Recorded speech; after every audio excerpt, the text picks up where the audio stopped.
Welcome friends to another 40k video. Today we're going to look at Battle Titans and the different classes that are deployed by the Adeptus Mechanicus.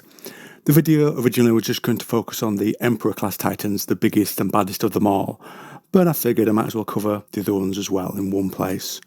All this will be based on information drawn from the Mechanicus Codex. There are two, I believe this is the original. Now, when you look at the size of a Titan, you will look up and up and up. They are around 10 to 25 meters tall, generally speaking. They are able to move their limbs and muscles by fiber bundles that are electrically powered. And so they have that bunch and flex like muscles in a real human body. And the, in quotes, bones of the Titan are adamantium and armor-class. Now, each of these battle Titans is protected by up to 6 void shields, and obviously heavy armour as well, made from ceramite and adamantium. Now the void generators are a Titan's first line when they're being shot at, but they have a very, very thirsty, hungry level of power requirements. This has been overcome with plasma reactors, and it's noted that they are very volatile and are always at the risk of meltdown. Now in terms of controlling the Titan themselves, this is done via a MIU, a Mind Impulse Unit. This reads commands directly from the brainwaves of the bridge crew of the Titan, with particular focus on the commands given from the Princeps. This allows the Titan to have great agility and reaction time, and so those individuals, as I said, with particular focus on the Princeps, become very enmeshed within the mind of the Titan, which as well has its own spirit.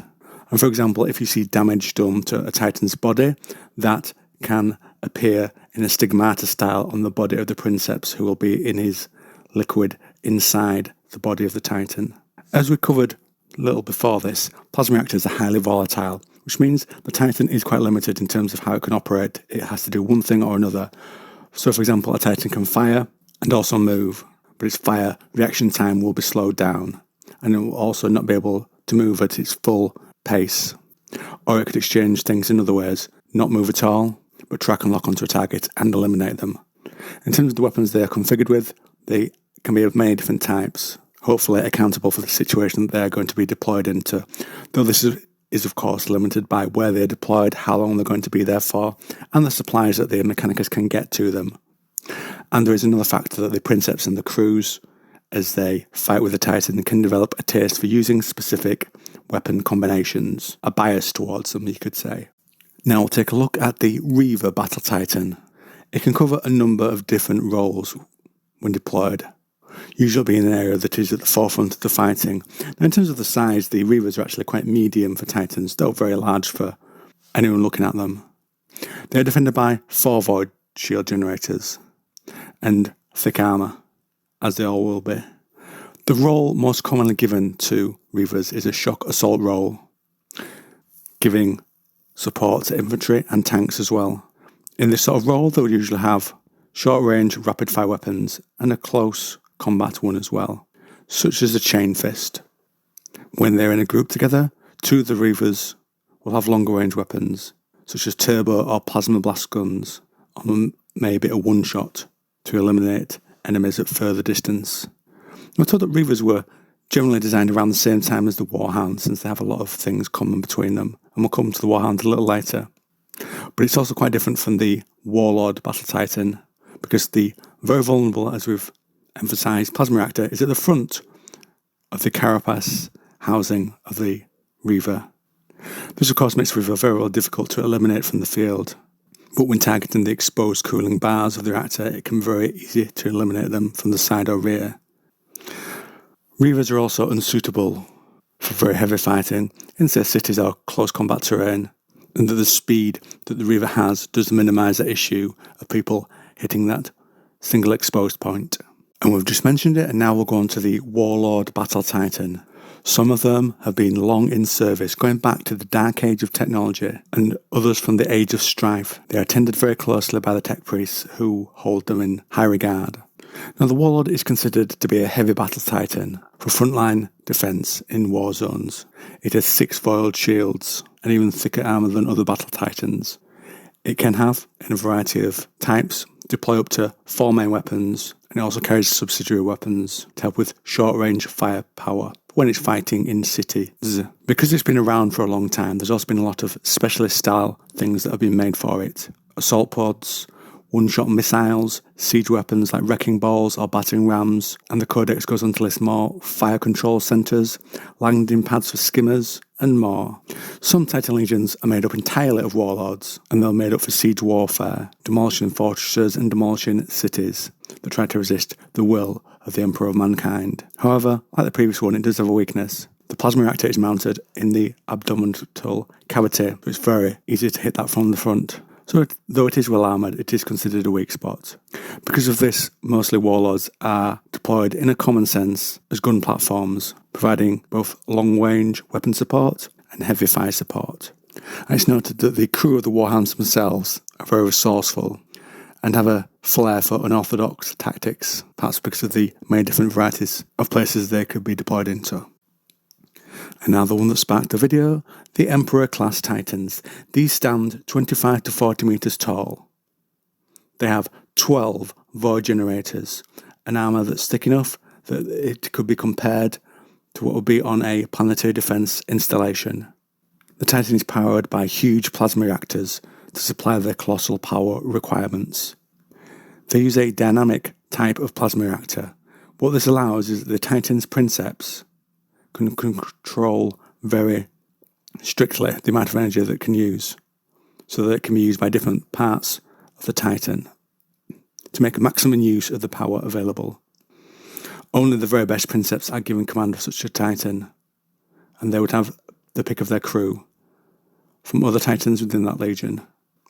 They're also rare, whereas a lot of the other battle Titans are more common in terms of how often they are seen on the field. So the Titan Legions would only be able to field 3 or 4 Imperators in a campaign, and such is their power that the Grand Master of the Titan Legions can often be found using a modified one as a mobile headquarters, issuing commands to the whole Legion, or perhaps leading a vital assault personally. Imperators are essentially vast mobile fortresses that can be used to defend vulnerable sectors of a battlefront. So when a major offensive begins against the enemy, the Imperators will be able to spearhead that. The terrifying firepower will be very hard to answer. As well as the defences we spoke of earlier, they also have an assembly, perhaps the modern word is a choir, of Adeptus Astra Telepathicus Psychers, who would protect the Imperator from psychic assault, and also assist in targeting his weapons batteries. The Titan also carries a complete company of infantry within it, plus additional supporting troops to guard it from any infantry assaults. In terms of the range it works at, it's equipped to work at all different ranges, depending on where it needs to be deployed. But they're not normally equipped to fight other Titans in close combat. They instead lean on their deadly firepower to eliminate their opponents from the battlefield. And in this next section, we're going to look at Titan battle groups, basically how they are deployed in complementary ways together.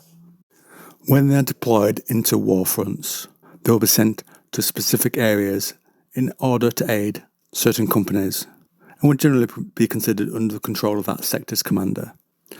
For the Emperor class, it's noted that they would again be deployed to key points, but they would remain under the command of the Legion's Grand Master. Then, the remaining battle Titans are generally formed into groups of 3 Titans each, and they will remain together, fighting together, learning each other's intricacies throughout the length of the campaign. They're considered independent and would have their own supporting troops, and also repair and maintenance facilities if they are required. And they also generally are the same type, so you'll get Reavers together, Warlords together, etc., so that they remain a unit that can fight together, and that they will understand each other's capabilities because they all draw on the same basic type of technology. When we're talking about Scout Titans, such as Warhounds, the Codex notes that they have not been organised into battle groups since the excesses committed by senior Princeps, Esau Turnets, Death's Head Scouts, part of the traitor to Legio Mortis during the heresy. Because of this, instead, Scouts are put out into the field in pairs, and generally they are attachments to battle groups or other large formations. Now, think about the armaments of a Titan that are deployed into the field. It really depends on the terrain. That affects a lot of which weapons are given to which Titans. The Grandmaster will have pondered what will be best put into the field in terms of the weapons being mixed, range, close, etc. And the Titanicus posits, is it better to arm all 3 Titans with weapons of the same range to achieve mass firepower, or should each be tailored to complement the others? And we're finally told that individual Princeps and Grandmasters all have their own perceptions of their ideal weapons fit. And that, friends, is where I'll end today's video on the Titans.